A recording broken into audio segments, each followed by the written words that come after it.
Be ready, start. कहावत है, उल्टा चोर कोतवाल को डांटे विराम। कनाडा को लेकर यह कहावत 100% स्टीक बैठती है विराम। भारत पर अनर्गल आरोप लगाने वाले कनाडा में एक दिन पहले हिंदू मंदिर पर हमले के दौरान बच्चों व महिलाओं से मारपीट की घटना ने वहां की सरकार की कार्यशैली की पोल खोल दी है विराम। खालिस्तान समर्थकों के इस उपद्रव के बाद दुनिया ने देख लिया कि हिंसा के समर्थन में असल में कौन खड़ा है विराम। आश्चर्य की बात तो यह है कि पुलिस की मौजूदगी में श्रद्धालुओं पर हमला किया गया विराम।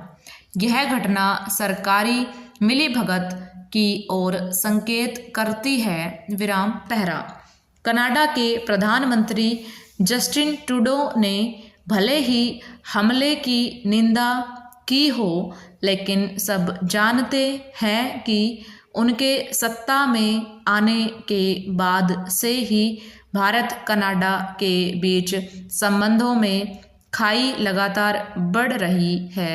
इसका कारण भी किसी से छिपा नहीं है विराम।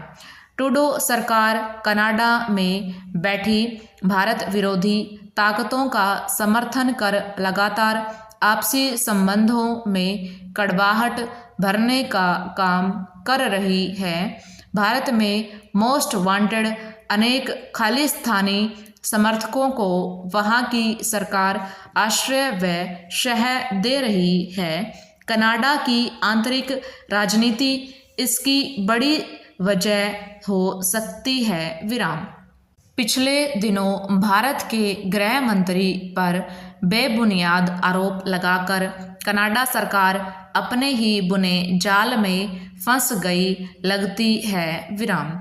वहां अल्पमत सरकार का नेतृत्व कर रहे ट्रूडो देश की अहम समस्याओं से जनता का ध्यान हटाने के लिए ही शायद भारत विरोधी अभियान को हवा दे रहे हैं विराम।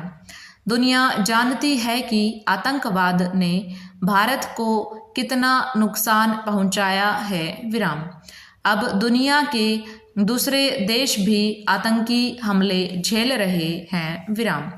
आतंकवाद के खिलाफ संघर्ष में भारत दुनिया के दूसरे देशों को साथ लेकर चलना चाहता है। ट्रूडो के आरोपों से भारत की छवि पर तो विपरीत असर पड़ने वाला नहीं, बल्कि वे स्वयं जरूर मुश्किल में पड़ गया है विराम।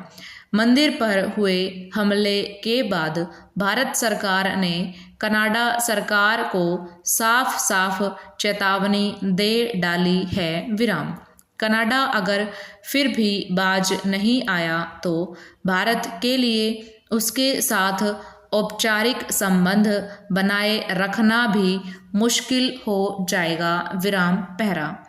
एकाध देशों को छोड़ दे तो दुनिया के तमाम दूसरे देशों से भारत के संबंध मित्रतापूर्ण ही हैं विराम। इसकी वजह भी है विराम। भारत न तो दूसरे देशों के आंतरिक मामलों में हस्तक्षेप करता है और न ही अपने आंतरिक मामलों में दूसरों को हस्तक्षेप करने देता है विराम। भारत के दबाव में कनाडा ने 3 खालिस्तान समर्थकों को गिरफ्तार जरूर किया है, लेकिन यह कार्यवाही भी दिखावे की जान पड़ती है विराम। दोनों देशों के बीच संबंध तभी सुधर सकते हैं जब भारत विरोधी आतंकियों के खिलाफ कनाडा सख्त कार्रवाई करे विराम। ओवर।